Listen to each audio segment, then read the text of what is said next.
Boa noite, igreja. Boa noite. Que a santa paz de Jesus seja com vocês, amém? Amém. É um prazer poder rever os irmãos aqui do Jardim Selma e juntos podemos estudar a palavra do nosso Deus. Quero convidar você da forma como você está, para a gente fazer uma oração para o estudo da palavra dessa noite. Oremos. Bom Deus que está nos céus, muito obrigado ao Senhor pela vida, pela saúde. Muito obrigado pelos teus cuidados e obrigado pela nova semana. Conduza esse culto, conduza a nossa vida mais uma vez e que teu Espírito Santo ilumine a mente de cada um de nós. Perdoa, restaura, nos dê a tua graça, a tua paz, a tua bênção, o teu perdão. Em nome de Jesus, a igreja diz? Amém. Muito bem.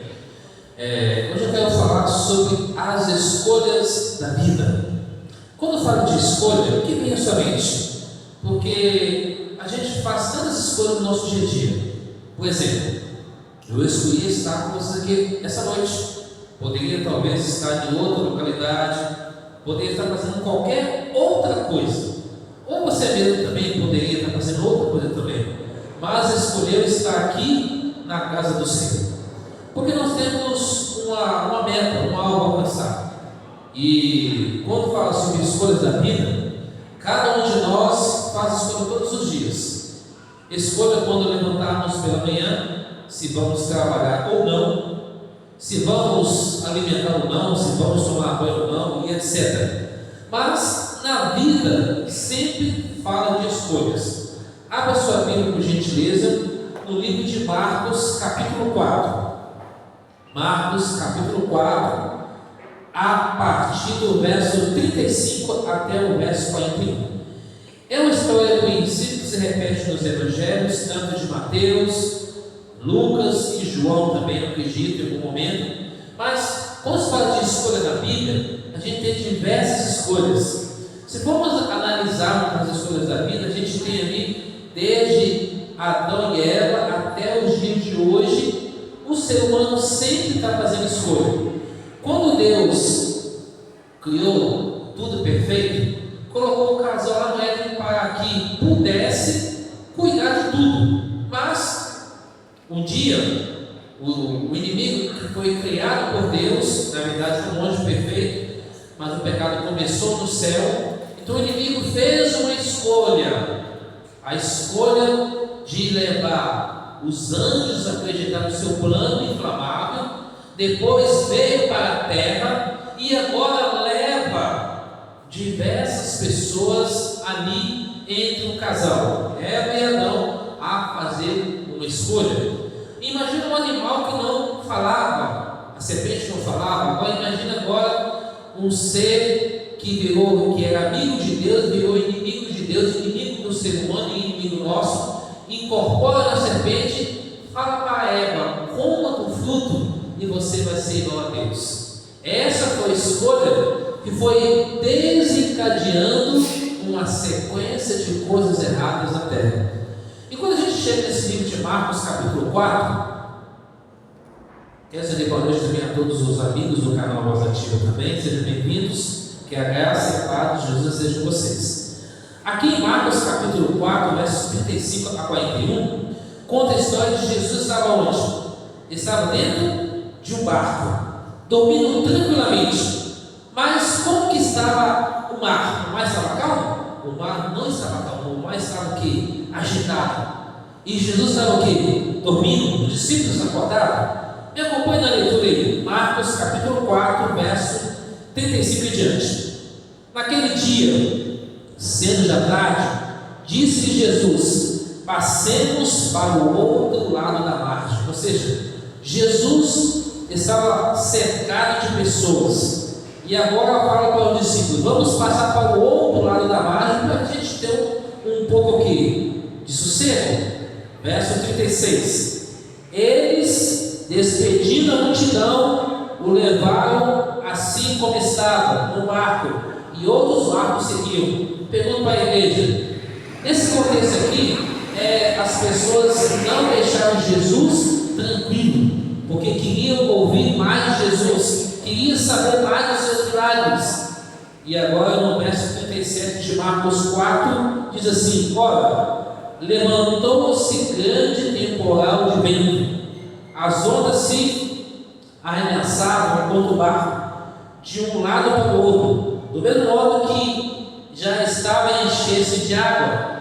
Verso 38, Jesus estava na polpa, dormindo sobre o travesseiro.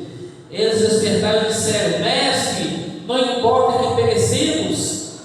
Ele, despertando, repreendeu o vento e disse ao mar: Acalma-te e emudece. O vento se aquietou e fez-se grande bonança. Então ele disse, Jesus dizendo para eles: Por que sois assim tímidos? Como é que não tendes fé? Eles, possuídos de grande temor, diziam uns aos outros: Quem é este que até o vento, o mar e lhe obedece? Notem que aqui a igreja não foi apenas um vento mas foi uma legião de demônios tentando matar Jesus, juntamente com os discípulos. E agora Jesus está dormindo tranquilo.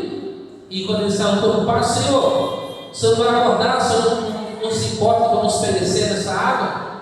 E Jesus então acalma-te, expulsou toda aquela neblina, aquela legião de demônios, e então houve uma calmaria naquele mar. Sabe, igreja, muitas vezes nós passamos por dificuldades na vida. São escolhas. Escolhas essas que a pessoa escolhe de servir a Deus. Escolha que a pessoa escolhe o caminho largo que leva para a perdição.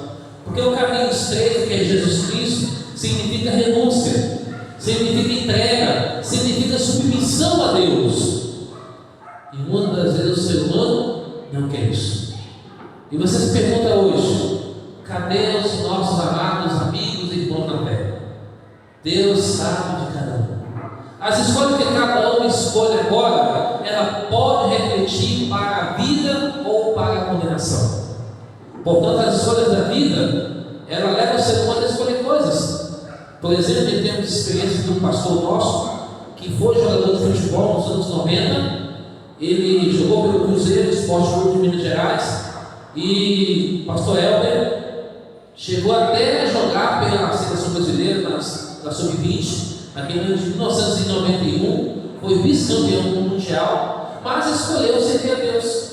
Se ele tivesse seguido carreira, teria aposentado hoje como um grande, talvez, jogador de futebol pelo time do Cruzeiro de Minas Gerais, mas escolheu ser um pastor, ser um cristão, servir a Deus. Assim nós temos a história também do pastor Cirilo Gonçalves também, todos já conhecem. Ele um dia fez uma escolha. Em 1992, quando ele era jogador do Rio Branco, aqui de Minas Gerais, ele resolveu abandonar os campos de futebol para servir a Deus. Hoje ele é pastor. Então cada um faz uma escolha. Você escolheu estar aqui hoje na casa de Deus. Que é a sua vida lá atrás, o seu histórico. Deus conhece você, eu não conheço, mas eu sei uma coisa: que Deus escolheu por você estar aqui essa noite. E aí, quando a gente olha para a palavra de Deus, a gente temos que analisar aqui os dois lados. Primeiro lado é que sempre quando você decide, quando eu decido, quando nós decidimos, sempre vamos enfrentar o quê? Oposição. Não é verdade? Escolher servir a Cristo hoje, numa esfera moderna como hoje está, é algo desafiador. Por exemplo, quantos que trabalham durante a semana? Quantos que trabalham durante a semana? Você sabe que tem uma escolha de levantar cedo e sair para embarcar em ônibus, metrô, trem, etc. Agora imagina a empresa fazer uma pressão para você, ou a casa que você trabalha, seja onde for, dizendo o seguinte: olha, eu preciso de você aqui no sábado pela manhã, ou preciso de você na sexta-feira algumas horas. É uma escolha. Ou aquele que faz faculdade, estuda à noite, é uma escolha. Do lado de cá enfrentamos oposição, pois sempre estamos em harmonia com a maioria. Ou seja, não há restrições para os propósitos defeituosos e sentimentos carnais, tidos como coisa natural em nossos dias. Ah, mas você vai deixar de ganhar dinheiro para guardar sábado? Você vai deixar de ser alguém comum para ser cristão? São escolhas. Agora, lembra da tribo de Ruben, que é da Gade, e também da tribo de Manassés. Essas duas tribos fizeram escolhas, porque era para passar da Transjordânia, mas se recusaram a transpor o Jordão. Por quê? Para errar em outras tribos ou da terra de Canaã. Disseram eles: se acharmos vencer os teus olhos, dê-nos essa terra em possessão aos teus servos, mas não faças passar ao Jordão.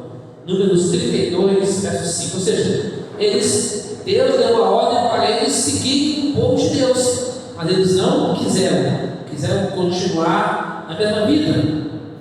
Agora tem uma frase: Deus respeita o livre o quê? Arbítrio. Deus deixa a pessoa à vontade. Por quê? Mas nunca foi o plano de Deus que aquela tribo ficara fora da promessa de Deus. Foi a escolha deles. Assim é o ser humano hoje. Deus fez aliança com Abraão. Deus fez um juramento a Isaac, o qual confirmou a Jacó por decreto a Israel, por aliança perpétua, dizendo: dar-te-ei a terra de Canaã como o quinhão da vossa herança. Quantos aqui já fez a escolha de muitas vezes ter que renunciar a coisas particulares sua ou gostos para escolher Jesus? Quando já fizeram isso? Isso a gente faz todos os dias, porque final de ano, por exemplo, é comum da família convidar você para passar a ceia junto, né? Ali coloca um monte de coisas, banquetes, etc. É uma escolha de comer ou não comer, de ouvir coisas, de fazer coisas. Deus respeitou o livre-arbítrio daquelas pessoas. Essas tribos não eram ignorantes no plano de Deus para elas, mas preferiram ficar do lado de cá. Agora aqui, volta comigo aqui em Marcos 4, verso 37. Olha o que diz lá. Ora, levantou-se grande temporal de vento, e as ondas arremessavam o barco do lado do outro, de modo que enchia de água. O que isso quer dizer? Quer dizer o seguinte: quando os ventos fortes representam as provações, a dificuldade que batem a nossa porta, e aí muitos preferem o quê? Arrostar, ou encara de frente os riscos da travessia, ou fica sem Jesus. Ou seja, há pessoas que preferem tentar resolver a questão da sua maneira, e não é assim que a Bíblia diz. Nós não podemos fazer como essas tribos, deixar de servir a Deus. Pergunto para a igreja: somos perfeitos?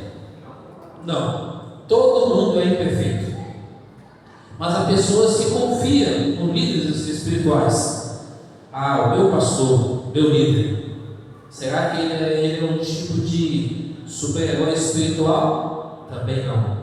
Ele é um ser humano como eu, como você, que carente ou que carece da glória de Deus.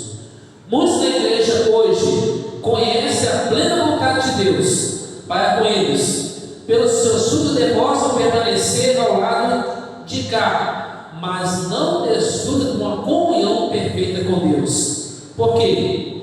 O que acontece quando decidimos tomar o conselho de Jesus e passar para o outro lado? Vem o que? A dificuldade, vem as provas, vem as lutas, mas Deus já falou o que? Eu estarei com você todos os dias. Até quando? Até o fim, até a consumação do século. E ele ainda fala mais em Isaías 41:10: não temas, porque eu sou o teu Deus, eu te ajudo e te sustento com minha destra fiel. Ou seja, Deus nos ajuda. Precisamos entender de que há três coisas indispensáveis para nós estarmos ao lado de Jesus e fazermos bem as escolhas da vida. Primeiro, precisamos ter uma meta e algo para atingir. Irmãos, quando a mim julgo haver alcançado, mas faço uma coisa esqueço-me das coisas que ficam para trás, avançando para as coisas que estão diante de mim, prossigo para o alvo, para o pleno da soberana vocação de Deus em Jesus Cristo. Filipenses 3, versículo 13 e 14.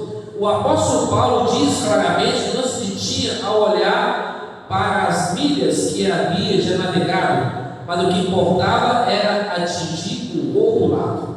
Qual o outro lado? A vida eterna. Nós temos um céu a ganhar, e não um fogo, que será para aqueles que acreditam em Jesus e a sua verdade.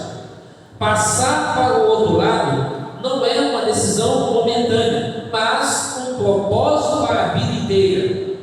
Pode ser que ao tomar a decisão de passar para o outro lado, às vezes você pode se sentir só, como Elias se sentiu, mas isso é um compromisso pessoal, um compromisso entre você e Jesus Cristo, entre eu e Jesus Cristo. Então, o primeiro passo aqui, temos que ter uma meta, um alvo a atingir, que é manter firme com Jesus.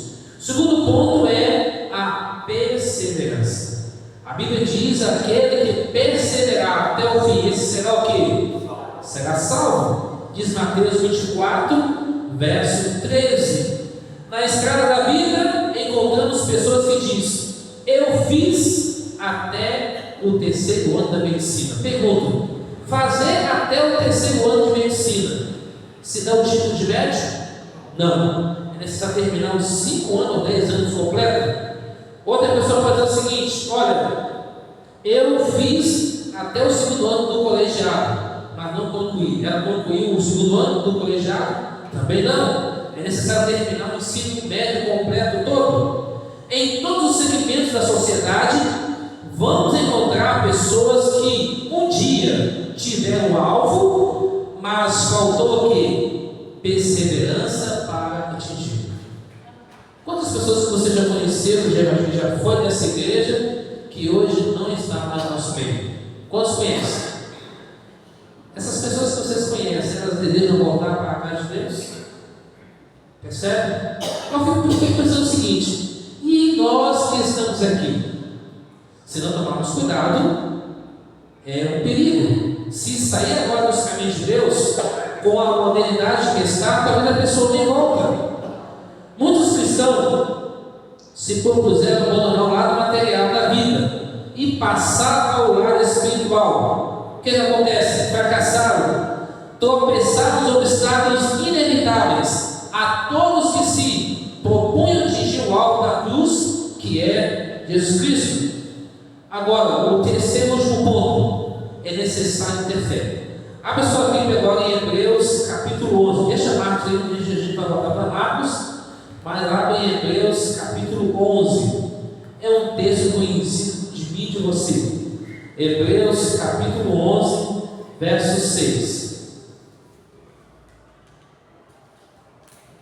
Hebreus capítulo 11, verso 6 diz assim: de fato, sem fé é impossível agradar a Deus, porquanto é necessário que aquele que se aproxima de Deus creia que Ele existe, que se torna galardoador dos que o buscam. Então, o terceiro ponto aqui é preciso ter fé. Fé de que um dia chegaremos lá. Pergunto para a igreja: nós vamos chegar onde? Um dia? No céu, muito bem. É o nosso alvo. Por isso é necessário ter fé para agradar a Deus, acreditar em Jesus Cristo, ter comunhão plena com Ele. Precisamos andar com Jesus e fazer como o apóstolo Paulo falou: já não sou eu quem vive, mas o que? Cristo vive em mim. Gálatas 2:20. Então é necessário ter fé. Então o primeiro passo aqui é ter uma meta-alvo. O segundo ponto é perseverar. E o terceiro ponto é acreditar, ter fé e caminhar com Jesus. Um dia 2 homens haviam bebido demais, e aí foram atravessar o barco, ou a outra margem do rio, mas eles sentaram no barco, porém eles não desamarraram o barco, e remaram a noite inteira. Quando acordaram pela manhã, o efeito do álcool já havia passado. Falou: fulano, estamos no mesmo lugar, por que não conseguimos? Porque nós não desamarramos o barco. Essa ilustração nos fala o seguinte: há pessoas que querem chegar lá no céu, mas ela escolhe ficar nesse mundo. Rema, mas não chega a lugar nenhum. Ou seja, dá pulos, dá pirueta, fala um monte de coisas, mas não quer servir a Deus 100%. É necessário tomar uma decisão: de que lado vou querer estar? Porque na encruzilhada da vida temos dois caminhos: o caminho estreito e o caminho largo. Eu quero terminar esse texto com você. Abra sua Bíblia em Mateus capítulo 7. Mateus capítulo 7, versículo 13 e 14. Você já conhece esse texto também, mas aqui fala das duas estradas, dos dois caminhos. E aí a gente termina aqui, porque Marcos capítulo 4, 35 a 40, como nós acabamos de ler, ali os homens escolheram Jesus, o outro lado da margem, e Cristo prosseguiu a caminhada. Agora veja aqui em Mateus 7, versículo 13 e versículo 14: entrai pela porta estreita, larga é a porta, é espaçoso o caminho que conduz para a perdição, e são muitos que entram por ela. Verso 14: porque estreita é a porta, apertado o caminho que conduz para a vida, são poucos os que acertam com ela. Igreja, a gente sabe que infelizmente, há muitas pessoas que escolhem esse caminho, mas eu e você podemos fazer uma escolha, a escolha de escolher a Jesus. No ano que vemos agora, a gente sabe que cada dia que se passa está cada vez mais apertando o ciclo, o centro está fechando. A gente vê que homens do lado político, religioso, do lado educacional, da segurança, etc., não conseguem resolver os problemas da humanidade. Tentam de uma forma, fazem leis, tentam gerar reuniões, mas não chegam à conclusão de nada. E somente com a vinda de Jesus é que é a solução para esse Brasil e para esse mundo afora. Portanto, hoje, eu e você temos o poder da escolha. Porque quando a gente olha na Bíblia, a gente vê que homens e mulheres fizeram escolhas. Escolha para a vida ou escolha para a morte? Judas fez uma escolha para a morte. Levi e Mateus, que é o cobrador de impostos, está lá em Lucas capítulo 5, ele ouviu a Jesus, deixou tudo e seguiu. Lucas 5, 27 a 32. Mas outros não escolheram assim. Pilatos não escolheu isso, Isaú não escolheu isso, entendeu? Cada um fez uma escolha. O rei Félix, por exemplo, teve a oportunidade de ouvir o apóstolo Paulo, mas fez a escolha de recuar. Pilatos, entre outros. Nós hoje temos a escolha de escolher um caminho estreito, claro, continuar com lutas, com dificuldade, com perseverança, com fé, com algo, mas vamos chegar lá no algo que é a vida eterna, que Cristo oferece para mim e para você. A pergunta que eu faço para vocês essa noite é: você deseja colocar-se nas mãos de Jesus, caminhar com Ele, cada dia pedir a Ele que o ajude nessa caminhada? Quando deseja isso para a sua vida? Coloque-se de pé. Vamos orar a Deus neste momento, pedindo a Ele que nos ajude de fato a gente fazer sempre escolhas corretas, escolha da vida, mas escolha da vida eterna. Não estou dizendo que você não pode trabalhar, você não pode estudar, você não pode fazer as coisas, não, mas é continuar com Jesus, caminhando com Jesus, pregando o Evangelho de Cristo Jesus, mantendo comunhão com Jesus Cristo, vir na casa de Jesus Cristo e fazendo tudo para agradar e obedecer a Jesus, mas se preparando cada dia para a volta de Jesus. Oremos. Santo Deus, obrigado, Senhor, pela oportunidade. Obrigado porque a Tua palavra foi aberta. E rogamos em nome de Jesus a Tua graça, a Tua bênção, o Teu perdão e a Tua paz. Rogamos a unção do Espírito de Deus em nossa vida. Nos ajude, ó Deus, a obedecer e a viver a Tua santa palavra. Abençoe aqui a igreja do Jardim Selma, essas mulheres que vieram aqui essa noite, aos nossos irmãs, aos nossos irmãos, representando a sua casa, a sua família, a sua vida. Ó Deus, toma nós em Teus braços de amor, no nome de Jesus. transforma, cura, liberta, restaura. Resolva nossos problemas, Senhor. Ouça o nosso clamor. Ajuda-nos a fazer sempre a escolha da vida, que é escolher, obedecer e viver com Jesus Cristo. Abençoe a cada um que está aqui essa noite. Nos traga paz, libertação, restauração e resolução de tudo que passamos na nossa vida. Em tuas mãos entregamos a nossa vida, a vida da nossa família, nossos pedidos, nossos amigos e semelhantes. Obrigado por tudo. Perdoa, restaura, nos dê a tua paz e o teu perdão, humildemente. Nós te louvamos em nome de Jesus. Amém. Vamos cantar a música, nós embora em tuas mãos.